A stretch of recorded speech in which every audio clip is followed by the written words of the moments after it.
try again.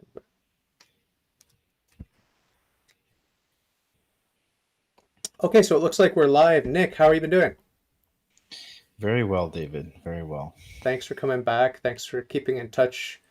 Although sporadically, we haven't talked maybe in what, a few months or a year since Yeah, COVID. I'd say since COVID, I think this is what our sixth installment with you, fifth or sixth that Yeah, I've come on you've your show. definitely done interview one, two, three, four, five. So this will be six. Yeah.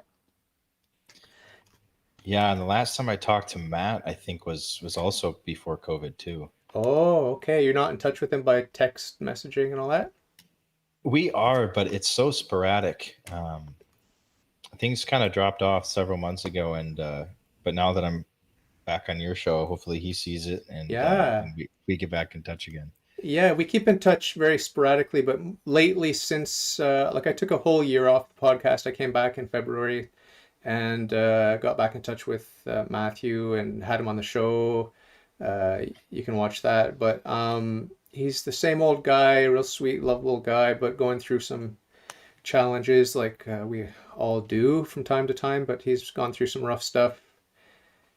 But I'm happy. I'm happy he's sort of dabbled in the dark side and come back to God. And it's always a come here, go away kind of relationship with God. You know, like cat and mouse. Who's the cat? Who's the mouse? But Yeah, it is, and somebody such as himself, and I know myself, we can't let it go for long. yeah. We So can try. you told me you're involved. You moved to Florida. You're involved in filmmaking for a religious organization of some sort. Can you talk about that? Yeah, so um, I moved from Michigan to Atlanta to Florida, um, and all within the last year and a half. And now I'm living in Vero Beach, Florida. So that's East Coast, about halfway down the state. So it's warm and sunny and beautiful all the time. And I appreciate that. Um, and it was a fluke that I even found this job. But now I work. Flowing Streams is the church. The main program is called True News, which I don't know. It's decently well known. Um, and I work alongside a gentleman named Matthew, and he and I are working on a documentary called The Greatest Reset. And it is the counter move to what the globalists are doing right now. The Greatest Reset is a play on the Great Reset, which is what Klaus Schwab and the World Economic Forum and Bill Gates and everybody uh, is overtly pushing, the greatest reset being the second coming of Christ. Ah, So we're interviewing all sorts of smart people and traveling around the world. We're trying to go to Canada where we can't get in and y'all can't get out. But there's a handful of people that we'd love to head up. A couple of doctors and personalities and pastors. So any household names? you might know Dr. Roger Hodkinson, uh, Pastor Coates, I mentioned to you as well. And then another church just got an 8 foot high chain link fence put around it Uh-huh. in Manitoba, I think. Okay. Um, and so we're itching to go up and film all this and interview people, interview the Canadian police and the um, parishioners, just to kind of they're it's really mind blowing to me that they've taken to the point where they will actually prevent you from attending a church. It's unbelievable. Yeah, when I was going through sort of a dark time during the first year of COVID, I was watching a lot of alternative media on BitChute, which wasn't probably a good idea, but um, there I discovered Rebel News, which is sort of a Montreal born and bred news source, alternative. I guess it's right Yes. wing. I'm not sure, but I enjoyed the coverage. I mean, it's jabbing at the left all the time and exposing the hypocrisy of the different ways that governments are dealing with this so-called pandemic, whatever it is. And I'm not denying there's a pandemic. I'm just saying that's what they're calling it. I don't know what it is, but um, just poking fun at the hypocrisy. And I have sympathy for politicians because they're just trying to muddle through and do their job. And I think a lot of them have, good intentions for the most part, whatever, mixed motives, but they're impotent like the rest of us. It's a crappy job, I think, to be a politician. I think it's a really crappy job. And a good day is when your ego gets stroked. A bad day is when you get exposed for being a hypocrite. That's basically your life. Or pedophile. Oh, but Rebel News might be someone you could partner with because they're really, really interested in exposing corruption in the government of Canada and stuff like that, and hypocrisy, and pointing out stuff that you'd find interesting. But they also covered the mandatory quarantine hotels, prison things that they set up, the government of Canada set up, and Yeah. uncovered that. I didn't follow all the stats, but at least one of these hotels, ironically, was owned by China. So that that was not good. Whoops. How Yeah. did that happen? But I don't buy it. I take conspiracy theories with a grain of salt. And when someone has an axe to grind with the left, I take their right wing media stuff with a grain of salt. And of course, we all know the left wing controls the media anyway. So I take everything in the mainstream media with a huge grain of salt. But they're pretty overt with their agenda. Like they just want to destroy the family. They want to just destroy uh, anything that's meaningful for a Christian, basically. Intimacy, marriage, the family, destroy babies in the womb, destroy the elderly, whatever. Like their agenda's open. It's an open secret what they're after. They want Yeah. they want license to have pleasure at any expense, and no responsibility, no consequences for their actions. It's a very broad brush I'm painting, but I that's think it's largely true. Are you familiar with Timothy Gordon or Patrick Coffin? yeah, You know yeah. both of them? Yeah, I do sort of avoid Catholic media because as soon as I start to like someone, I find out that they hate Pope Francis, and then I'm just annoyed, very annoyed. I just got back from Mississippi interviewing Timothy Gordon, No way. Okay. and he spoke at length about the assault on the family, Yeah. and um, and that the family is the cell of society, and he's got 6 beautiful children and a beautiful wife and land, and really is manifesting what he professes, which is rare to find. Yeah. So I appreciate that a lot. And then in a couple of weeks we'll be in um, Los Angeles, and then we'll interview Patrick there. So Yeah, I've always liked Patrick Coffin. I've just heard sort of indirectly that he started to go a little bit more right-wing conservative, whatever. And when I hear about a Catholic going to the right, it just scares the hell out of me because that means they usually end up bashing the Pope, and that's just a no-go for me. But it's yeah. cool. It's cool that you're in touch with these people, very influential Catholic people and household names, and for the Well, most part, I admire them. it was my first re-immersion into what a Catholic home was, and Uh, the dialogue since you and I had spoken last. uh, We walked in and the smell of incense mm, wafted over me, and mm, there was beautiful iconography on the mm. walls. Wow. And when they ate lunch, they said, "Bless us, O Lord, and these thy gifts." And it was just, it took me right back. Mm, And it was very edifying. And since the last time we've talked, I think I've always been a curious person, but it's taken years of humbling to become honestly open minded. But I think I can honestly say now that I'm open minded.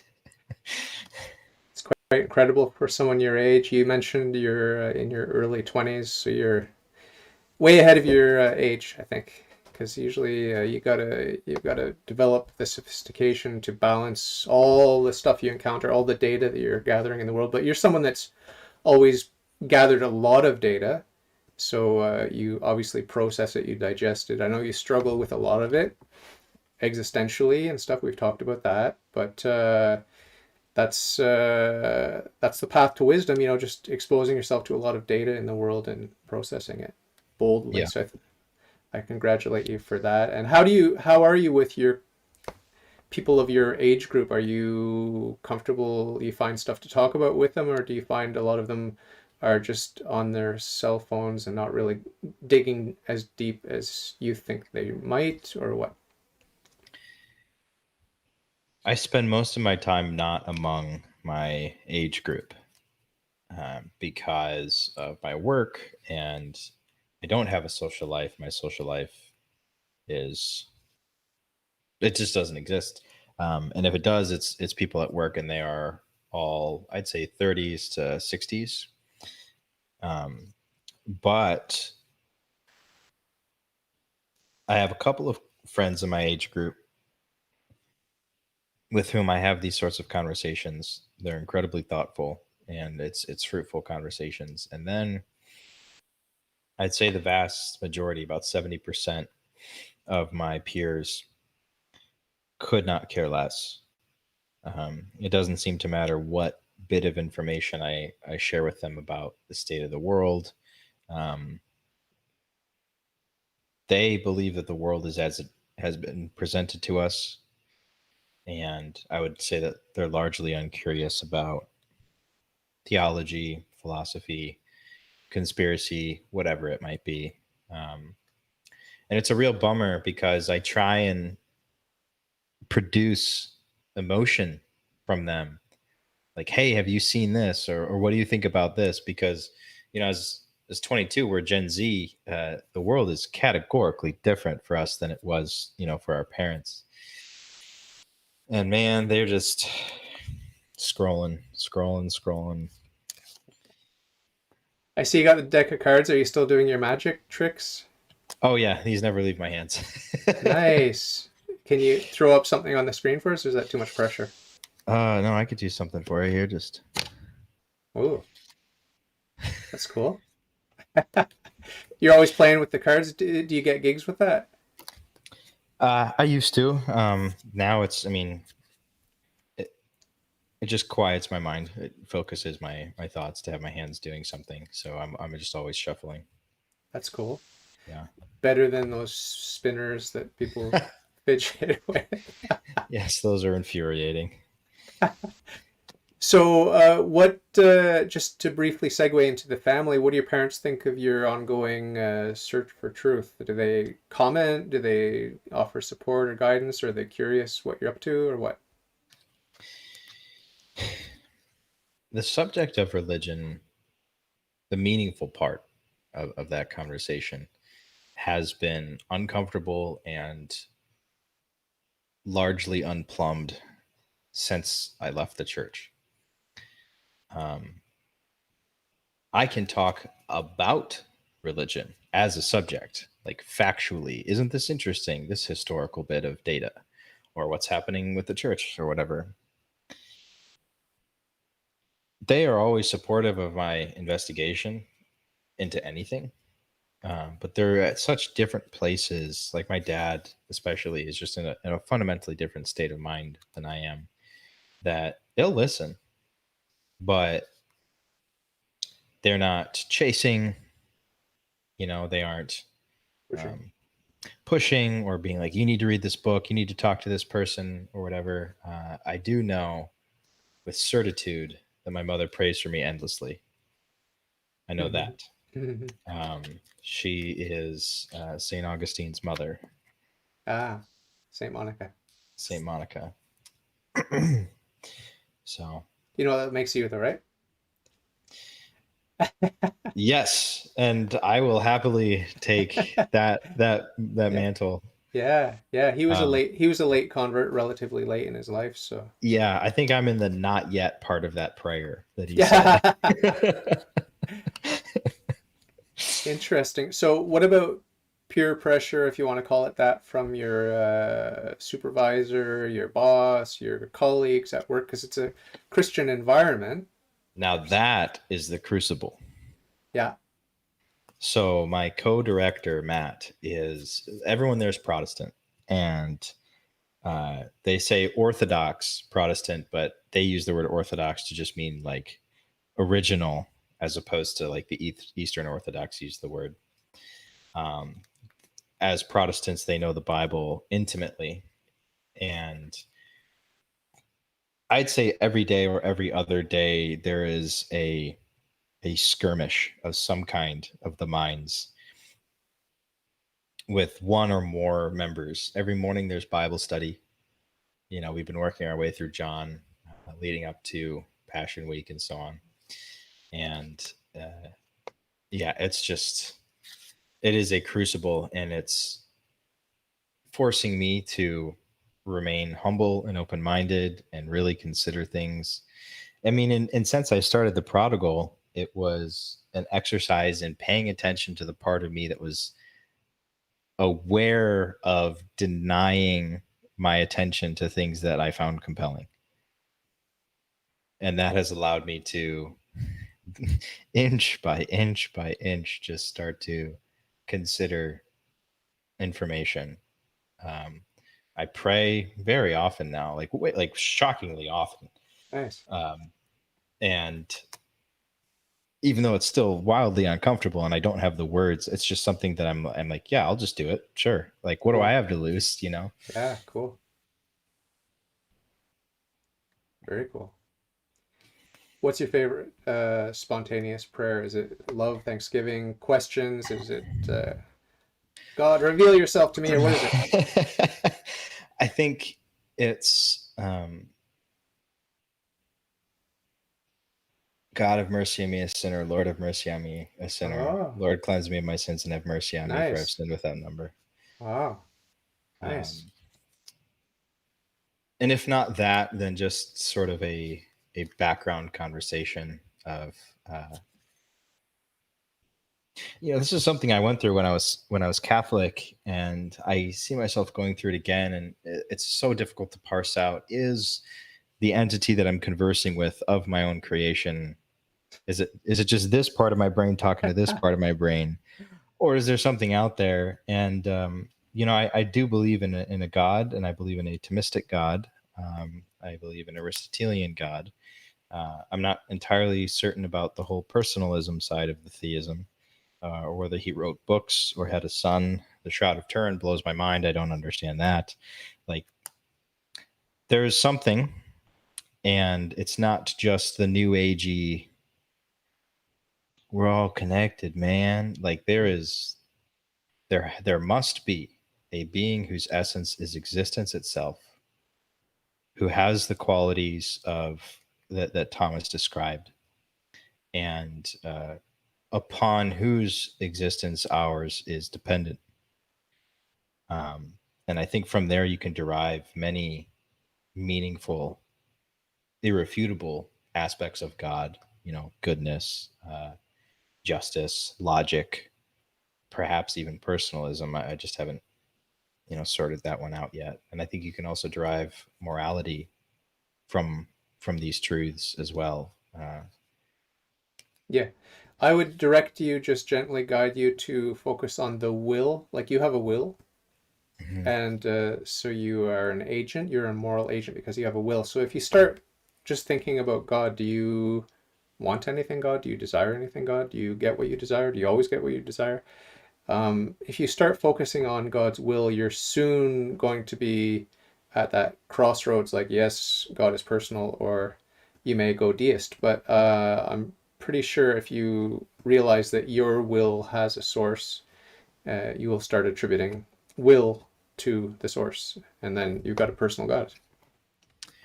Can you walk me through that one more time? You have a will, Yes. and an effect cannot be more perfect than its cause, and you are caused by God, and God therefore has a will, not only a will, but a will that is infinitely perfect, just like every one of his attributes and perfections are infinite. So contemplate that, chew on that for the next couple of years, and I'm sure you'll be right in line with monotheism. Because to have an entity with a will, a supreme entity with a will, my behavior would then matter in relation to it. Is that what you're saying? Well, I'm saying it makes him personal because he makes choices, and Ah, that's what it is to be a person. Like your dog, as cute as your dog is, it's not a person because it doesn't have a free will, right? So, how do you get to whether or not that entity converses well, I mean, with us? I see I see I see God's communication as so sophisticated that we're bumping into it all the time without recognizing it. For example, I was just reading Saint Alphonsus Liguori last night, and beautiful, beautiful moral theologian, among other things, and a saint and a doctor of the church. But he was talking about the way that the flowers spoke to the saints. He was recounting other saints. He wasn't talking about himself as a saint. He was recounting stories of the great saints, Saint Teresa and Saint Catherine of Siena, all these great saints who have used this imagery of walking through a beautiful pastoral scene in the springtime or in the summer, and the beautiful flowers reproaching the saint, saying, you know, reproaching the saint by drawing attention to the fact that God is good. God created all of this for us, and how eloquently nature speaks. The book of nature. You know, you've heard this term before. The God is speaking to us through the book of nature, very, very powerfully. If you're a sensitive soul like Saint Francis of Assisi, for example, you'll see in the animals, in the birds, in the flora and fauna, you'll see the communications of God, and a lot of that it becomes very humbling because all of creation is singing out the praises of God in a certain sense, in a poetic sense. And when you witness the beauty and the innocence of a simple little flower, it creates a contrast with your own sinfulness. And I'm very happy that you are drawn to those prayers of contrition and repentance, because that's very, very powerful. That's at the heart of Christianity, is recognizing I'm nothing, God is everything, and without God's help, this is what I do. I'm selfish, I'm lazy, I'm greedy, I'm horny, I'm indulging in lust and greed and everything else. So having that contrition and that repentance is not a dark thing. It's a very beautiful and wonderful light thing, because it makes you realize that you don't want to be left to your own devices. You want to do God's will. You want to pursue the good, the highest good, and God is that highest good. So um, the way that nature speaks to us, the way that creation speaks to us, is through its order, its beauty, its goodness, its ontological goodness. Even if there's a polluted river, you know that the source of the evil that's polluting this river is not God. The source is sin. It's the original sin, actual sin. Anything that strayed in creation, willfully strayed from God's will, that's what caused evil. That's what involved evil in creation. It wasn't the river that made a bad choice. It was a spirit in the form of Satan and his followers, or Adam and Eve and their progeny. So, two thoughts from that. The first being the purest form of worship I think I've ever had was when I was in the ocean shortly after I moved to Florida. And I just looked out at the sky touching the water, and I'm in the ocean, and it was one of the most wordless worships I've ever had. I wasn't just narrating prayers in my head, it was just a status of awe at the entity that I knew was responsible for this. So I can very much relate with what you were sharing about the flowers in the book of nature. And I think 2 years ago, the that argument fell on deaf ears, very Mm-hmm. deaf ears for me. Mm-hmm. You know, a Christian would say, "Well, just look around you. Like, can't you tell God exists?" I'm like, "You're a moron." You know, because Daniel Dennett told me about evolution, so you're Mm-hmm. dumb. You know, genetics, bro. And it's been a multi-year process of pulling myself out of the matrix, of just terrible ideas and bad ways of thinking. And man, like thought worldviews are feedback loops. And if you get the wrong one, you'll find yourself in a very loud room of all of the worst ideas. And I spent a lot of time there. So that was the first thought that I had. And then the second was, you bring up the fall, and this is something I'm struggling with. I've been for a long time, and that is I don't understand Genesis 3 whatsoever.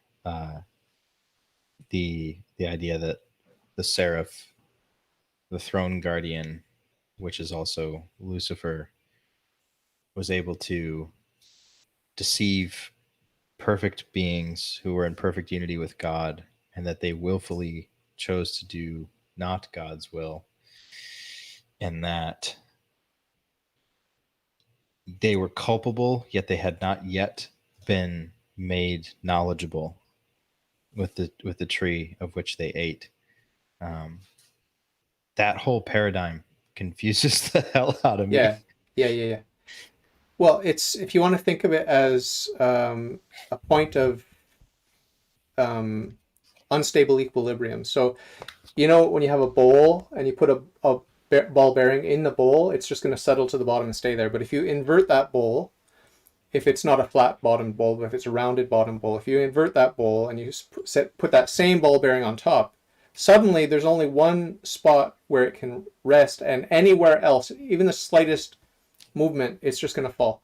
So that's the way God set it up. And the atheists will say, well, that's cruel to set things up that way. But that's just the nature of human nature, because we're finite, and the nature of God. He's infinitely perfect. So he cannot create another God. So he had to, if he's going to create anything, it's going to be not God. It's going to be finite. It's going to be radically different from him in many important ways, including this equilibrium, this unstable equilibrium that is built into his creation. Now they did have grace, so they could have maintained that position, but it's just a question. It's inevitable. It's inevitable that we're going to say, basically, I've got this. Like, it's like if you end up having a child, or if you have a niece or nephew that's young, you can go in the kitchen and you can say, okay, we're going to make a cake. And the child might, in his hubris or out of his enthusiasm, think, I've got this, I can do this, and then make a mess of the cake, right? And you can say, well, there's no ill will there, but I'm trying to just isolate the component of why and how Adam and Eve were able to go astray. It's because there's so many ways for us to say, I've got this, I can take control, I can decide what's good and evil, I can be like God, basically. And because you've been given by God this godlike life, godlike beauty, godlike health, a godlike wisdom and love, and you've got all this godlike stuff. So it's, I think, inevitable that a finite creature endowed with these godlike attributes, even though they're limited in a finite participation in God's goodness and his attributes, even though it's finite and limited, just the fact that we have that will, I think, lend itself very naturally to that sort of impulse that any child would have, or any human would have, where it's like, yeah, I got this, I can do this, let me take the wheel. And then of course, 2,000 years later, we have country, or well, however many thousands of years later, we have country singers saying, Jesus, take the wheel. It's like, we realized, I don't have this, I'm not equipped, to drive this. And we're driving it into the ground. I think COVID-19 is a good example of how we've driven things into the ground. Let me ask you this. So there were actually two falls in the Bible. Obviously, you had the fall of Satan, Lucifer, and he took with him a third of the angels. And then you had Adam and Eve. But so my conception of evil is that which perverts reality, that which is not God, right? Is a privation of God, or a perversion of things that are good. And then in order to pursue or choose evil, you have to orient your will away from that which you know to be good and toward evil. When I think about the fall of the angels, you have beings with perfect intellect uh, who are created in the image of God and are in the presence of God. They can see him, right? Especially the seraphim, the throne guardians, of which Lucifer was.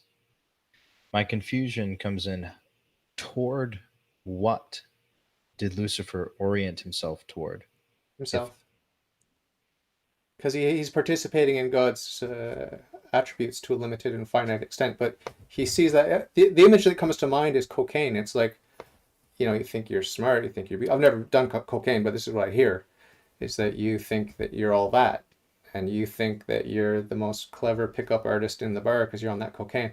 So I'm not saying that God's goodness and his perfections that he allowed his creatures to participate in is an illicit drug and it's gonna destroy your body and all that sort of thing. No, God is the source of everything that's good, including health. So he made us healthy and perfect. He made Satan healthy and perfect. But that free will is, by the way, this is called the mystery of iniquity. It's never been adequately explained by anyone, even the most genius theologians, right, or saints. makes me feel a lot better. Yeah, it's the deepest and darkest mystery, and I don't expect to ever understand it, even in all eternity when I'm in heaven, God willing, if we make it there.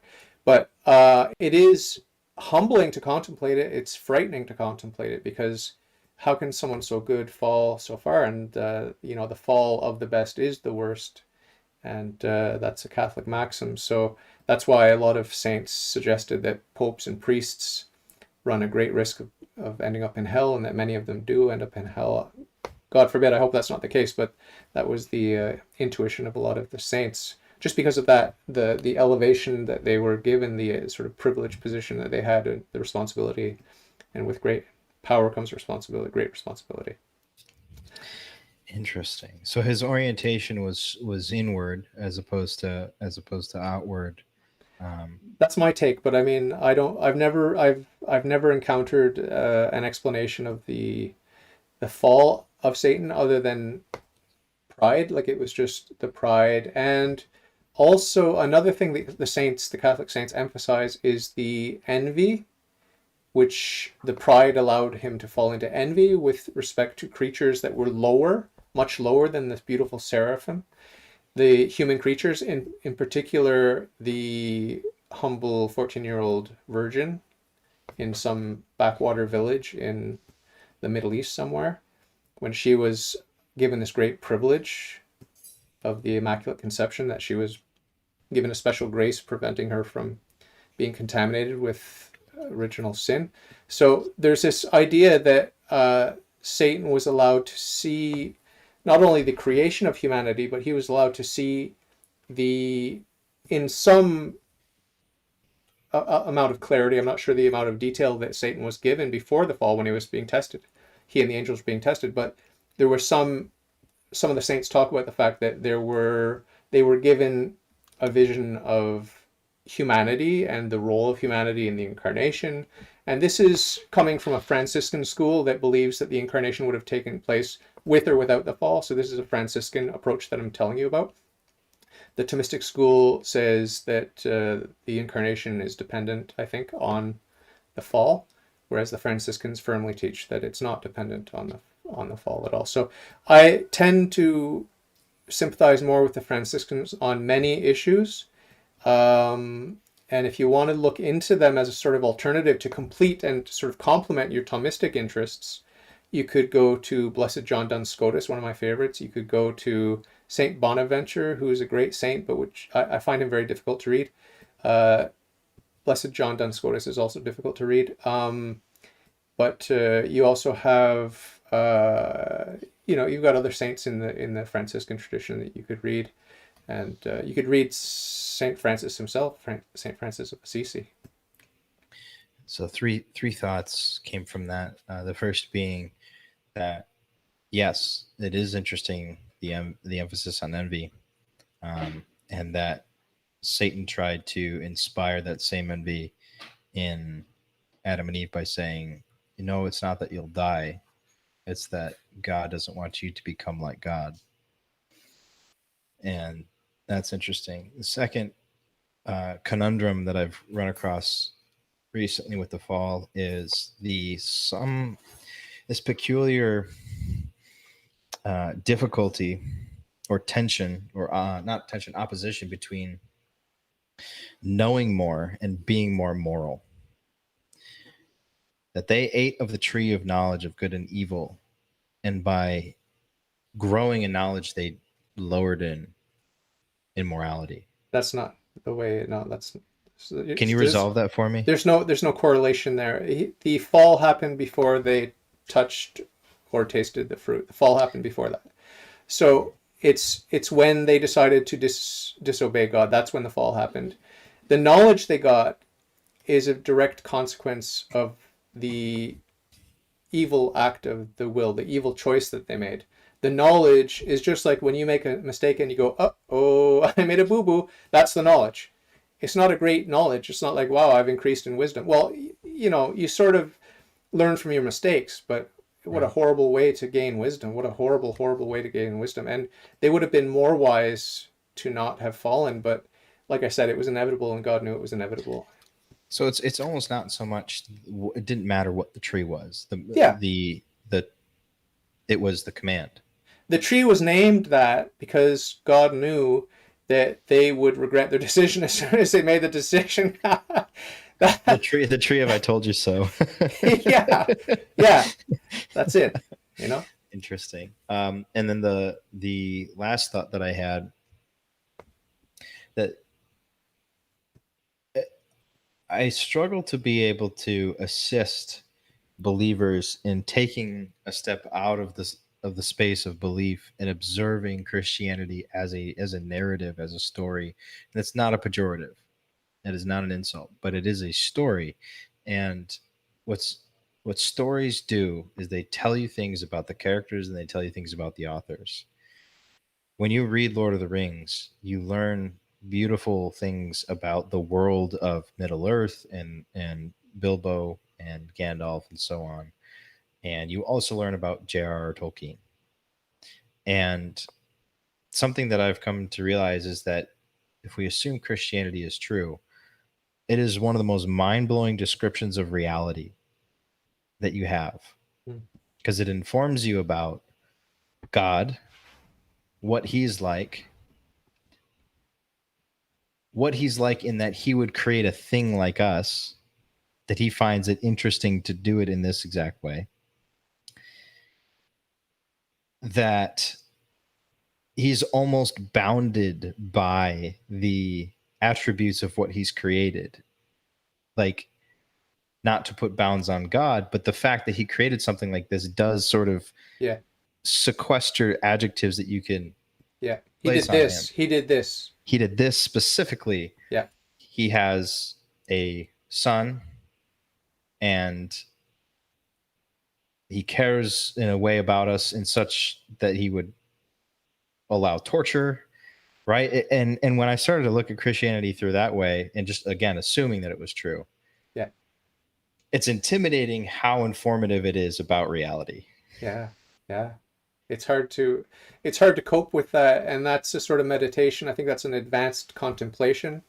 So if you're meeting Joe Blow Christians like me, we can smile along with you, but to actually go on the journey, it's a bit too intense, right?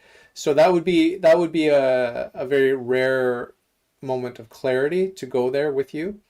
And I can toy with the idea, but I know that it's like you talked about leaving the matrix or whatever. It's kind of like that sort of thing. It just pulls you out of your comfort zone.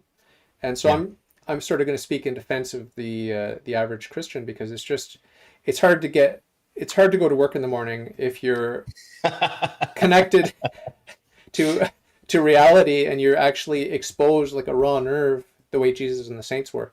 So until we're saints, you're not going to see us connecting that way, okay? So give us a break and pray for us, and that's it. Maybe you're the one. Maybe you're the Pied Piper. Yeah, who knows? And I also think that it's not entirely organic, that it's hard to get there, that it's hard to think about those things.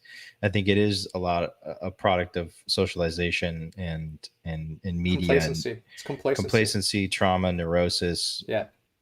lots being injected into us that prevent us from actually having that appreciation. Yeah. Because modern day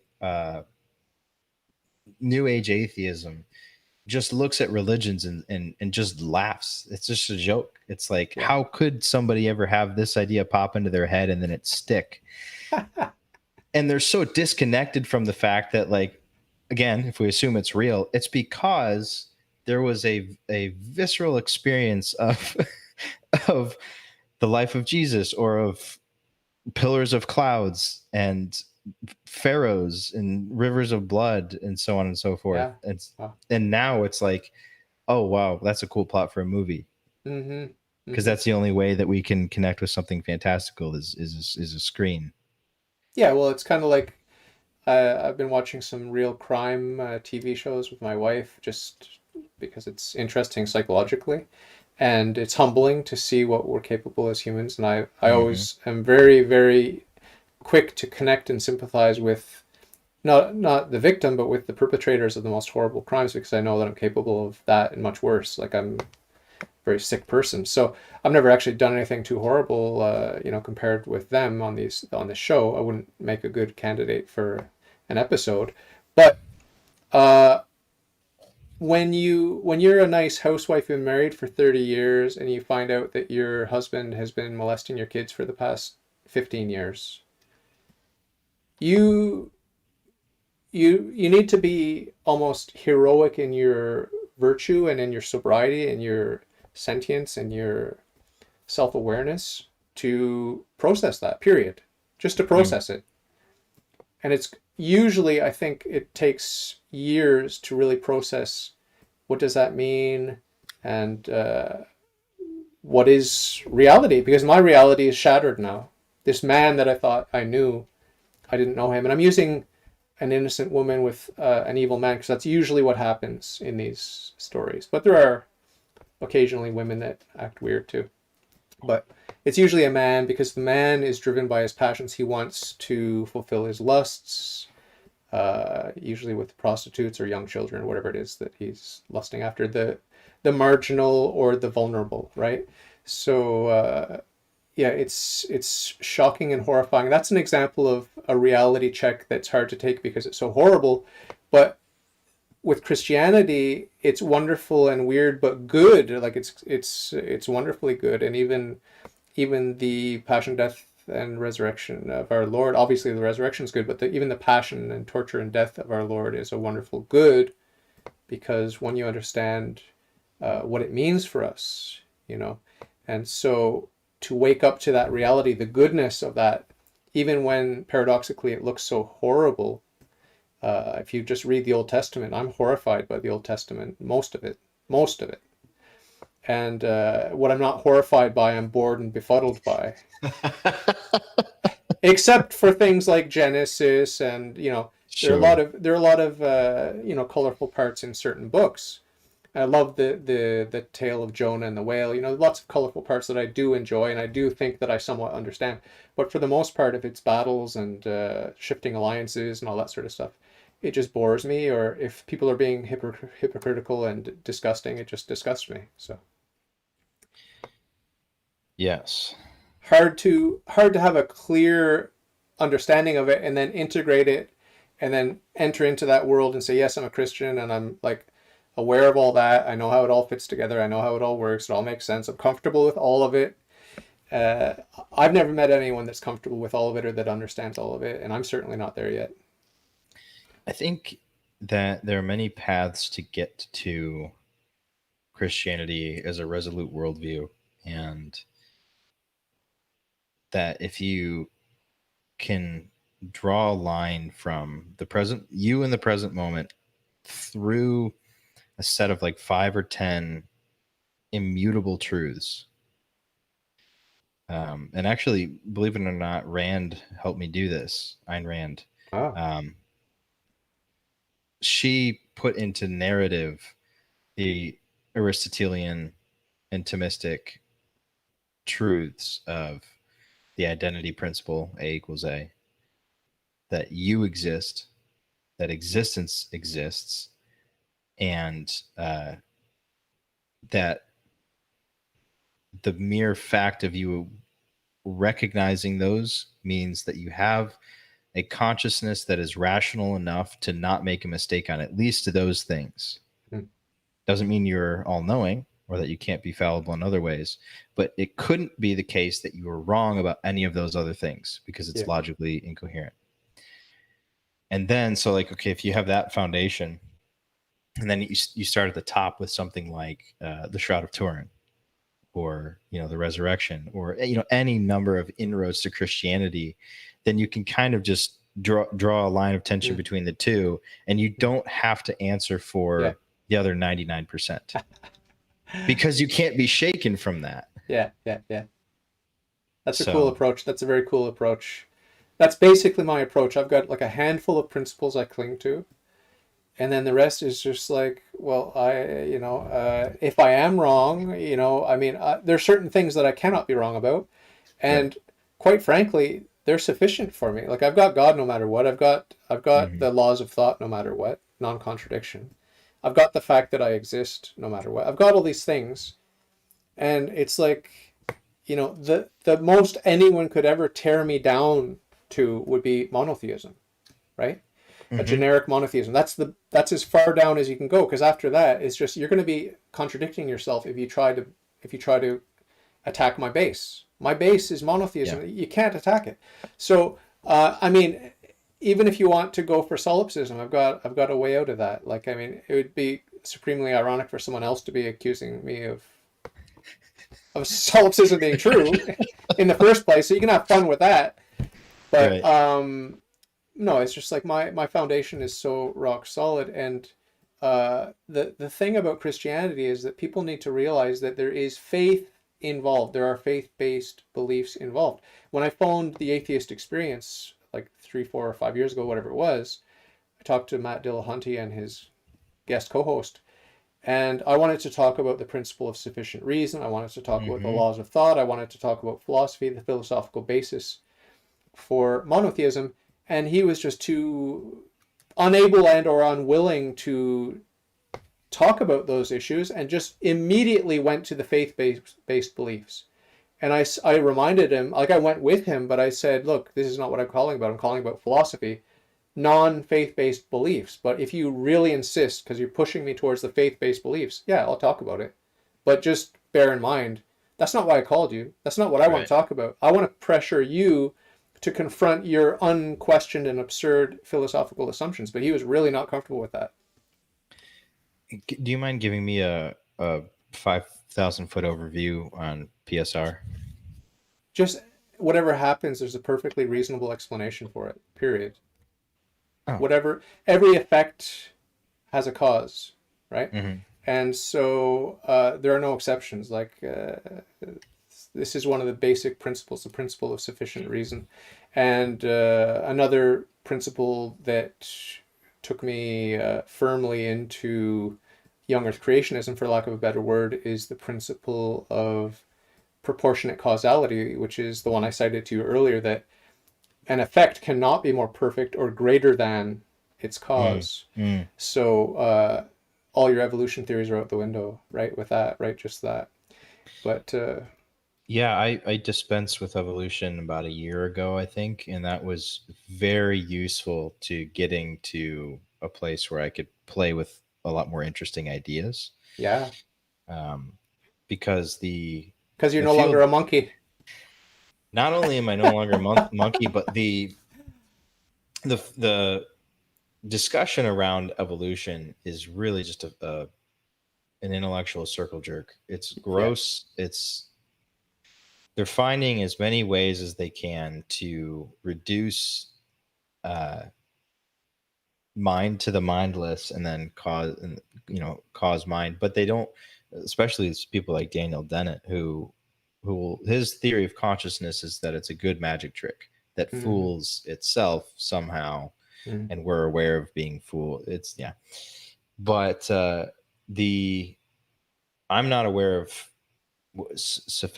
principle of Sufficient reason. no, the second one, The proportionate causality.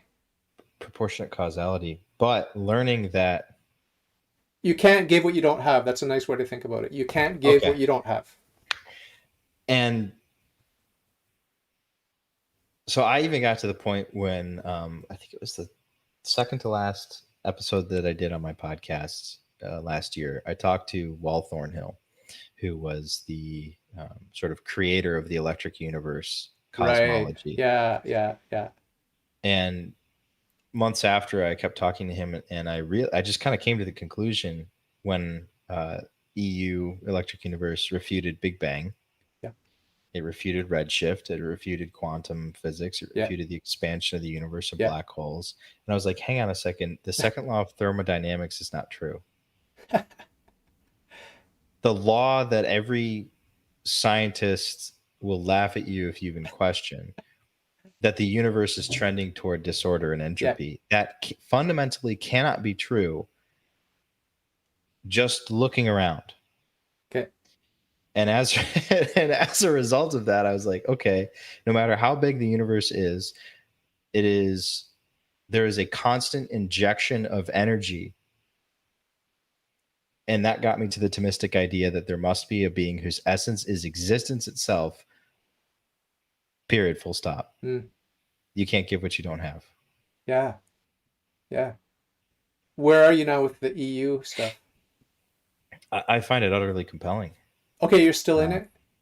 Yeah. And I do think it gets you to a younger Earth. Okay. 100,000 years-ish. Planetary formation can be very rapid. Okay.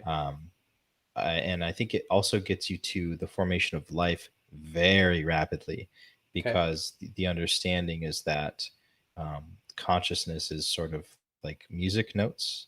Yeah. And so if God speaks, resonates. Matter actually forms to the resonance of it. Yeah, well, you just think about the Trinity. You think about the breath of God being his spirit, and the word like coming out of his mouth is the Son, right? So the breath carries that word, and that word is resonating. It's just like it's a very mundane image that we're all familiar with, speaking a word. And that idea of a word being like an image in a mirror, there is no separation. Like when you have a concept, the concept doesn't evolve. The concept is immediate. It's an immediate thing that's generated. And the same thing with the second person of the Holy Trinity. There's no development. He's co-eternal with the Father. That's what I'm basically getting at here. There's a co-eternality in each of the members of the Trinity, but we put the Father as the source through attribution, just like we give different attributions we give attribution to the Son for redeeming mankind, but nothing that's done outside of the Trinity is done by only one or two of the persons. They're all done by all three persons. So God the Father, God the Son, and the Holy Spirit all redeemed us, but it's only God the Son that incarnated. And so it's interesting thinking about the analogies, and that's all they are, is analogies that we're trying to poetically describe the Trinity, and we're never going to understand it. But that idea of the Word and the breath of God, it's a very powerful image, and that's why it's used by a lot of the saints. Well, in the beginning of John is a bit of a mind bender, because there you get Christ as the Logos incarnate. Multifaceted word.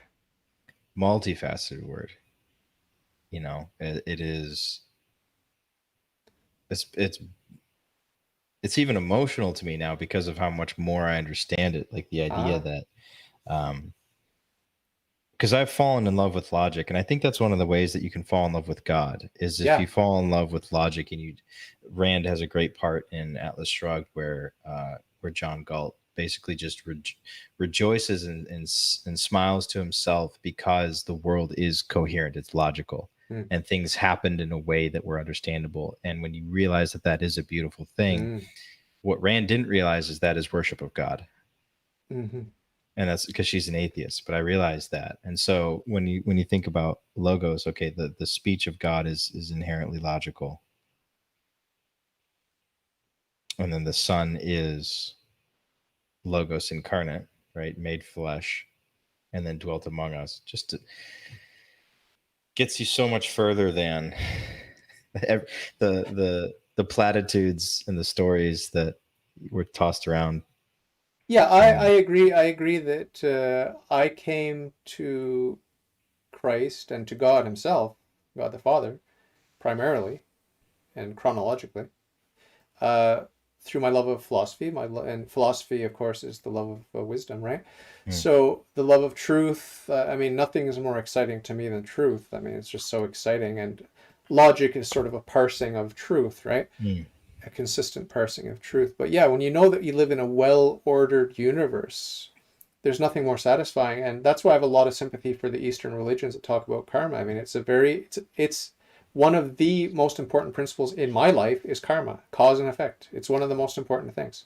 So I have a lot of sympathy for the religions of the East, and then not to mention, of course, the whole self and other quandary. You know, they really helped me just through sympathetic having people in the world that are Buddhists and whatever. It helped me. Mm. I never became a Buddhist, but it just helps to know there are people out there struggling with that.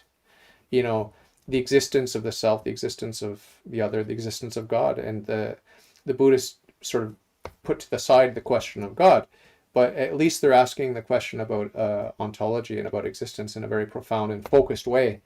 And some of their conclusions, obviously, I think are wrong.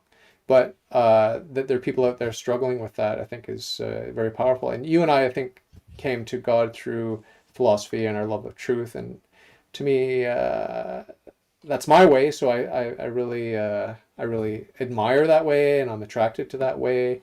And when I hear someone that comes to Christ through another way, it can be touching, Mm. but it's not as familiar. It's not as maybe not as it doesn't.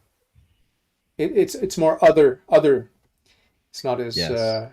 intimately connected to my journey. So Yeah, it's easy for me to be condescending if it isn't.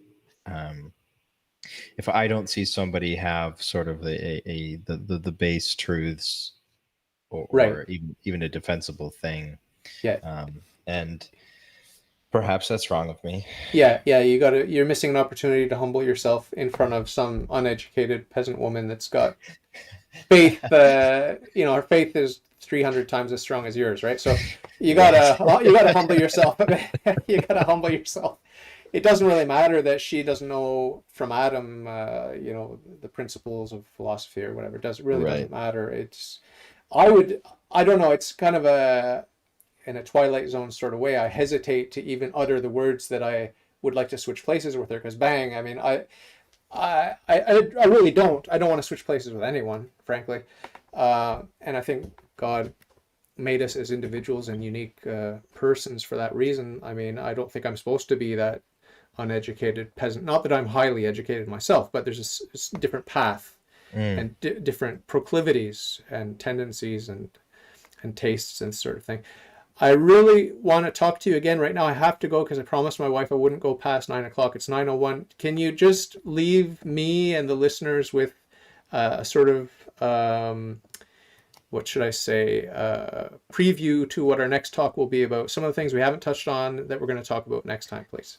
Sure. I think it would be us discussing the battle that's at hand and what that looks like, because it does seem that we are, like it or not, being pulled toward a battlefield.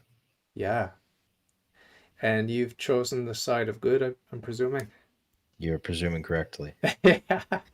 That's it. It's that simple, right? You go to the light, and Saint Ignatius of Loyola said there are two standards. Standard is like the battle flag on two hills. One is Jesus Christ, the Lamb, and the other one is Satan and his followers. And sadly, a lot of Satan's followers don't really have the clarity because of the choice they made. They don't have the clarity that those of us under the standard of Christ have. And you can see that. I think that you in your journey, you can sort of already, even though you're young, even though your journey is far from over, I think you can already sort of taste and see how the Lord is good because of the clarity, because of the peace, because of the joy, because of Yes. the ability to suffer, the ability to humble yourself, the ability to be have some self-control. Maybe not perfect self-control, but a little bit more than when you're indulging in the dark side. So I think you can already taste that, right? Absolutely. Excellent talking with you. Nice seeing your face. Yeah, man. And we're going to do this again soon. I'll do it with you as early as next weekend if you're up for it. Sounds good. It was great to talk to you again, David. All right? Take good care of yourself. Much love, brother. God Pray bless. for me. I love you. Bye. Love you.